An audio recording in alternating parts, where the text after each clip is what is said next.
Welcome to the channel, Lactic Addict Luke here, and I'm going to show you my pull session at the coach gym, talking through what I'm doing, why I'm doing it, and giving you some practical takeaways to apply to your own training. Despite what people will tell you, the short position can actually be pretty useful. No, it's not all about the length and position and getting stuff really, really long. If you struggle to feel a muscle, like your lats, for example, doing a high rep set in that shortened part of the range can be really, really useful to get that mind-muscle connection before you go on to your rows or your other lat movements and those sorts of things. So because I've got little man syndrome, I need to assert my masculine dominance, and that is why I've chosen to wear a pink hoodie today. Use the thigh pad and the non-working arm to brace. Position yourself off to the working side of the machine and cue bringing your elbow down towards the hip. So allowing the scap to move with control, not just flinging about all over the place, is going to lengthen the lat a little bit more. If you're not familiar with doing this, then maybe starting with a row could be a good bet, but you don't want to keep it all locked down all of the time. Start to build up that skill in your sort of horizontal rowing motions, and then you can start to transition it over to a pull down. There's about 6 RAR, lots of reps left in the tank. Very, very fucking easy stuff today. We're not taking the piss. We're not in the trenches. We're not going to war. So setting up for this one, we're literally just popping our feet in front, using the pad to support ourselves, and then allowing the back to come round that. We're not just going to be diving over the top of it like it's some kind of... I can't think of a good analogy. There you go. Don't dive over the top of it. Great. The machine's path naturally wants to arc down, so I positioned my body to do the same as I go through my natural rowing motion. Cue bringing your elbows out wide as you go through the rep, and take a pause in the short position if you find you have a tendency to start swinging here. Flying up like a fucking rocket ship after that one. So, oh, nipples aren't out, that's okay. But I'm tired. I'm getting very warm under this heater. I feel like I'm in fucking space, bruv. That doesn't get, no, that's because it's a space heater. Why is it called a space heater? Like, they weren't invented in space. Were they invented to warm shit up in space? Because technically we are in space, aren't we? What the fuck am I on about?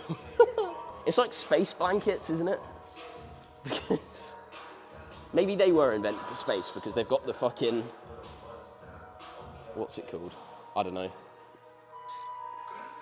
I was going to say, this is incredibly insightful, okay, so get ready for this.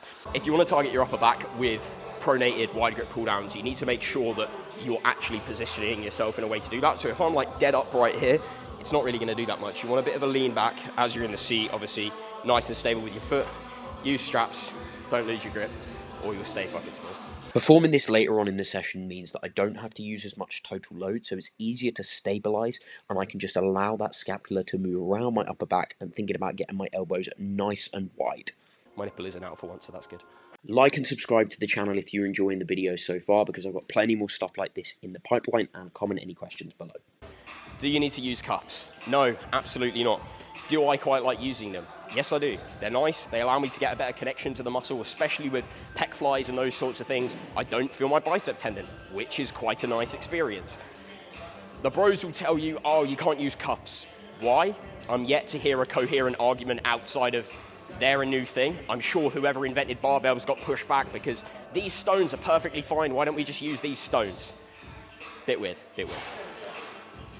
The argument I do have time for is it takes a little bit more time to set this sort of thing up. And if you're not happy to do that, then yeah, you can use a rope, you can use a machine, it's all good. Positioning the cup at my elbow rather than using a rope in my hand allows me to reduce the impact of my triceps and any sensation there from feeling my lats. I haven't been cuffed up like that in a while, fucking hell. So you'll see as I'm going through the top of that there, I'm allowing the scapula to rise up, and that's going to lengthen the lat a little bit more. It's not just flail up and down, it's slowly control that motion, and as you start to build the skill of that, it gets a little bit easier. I'm currently several months into a push-up phase, focusing on gaining muscle mass, getting stronger, all of that good stuff.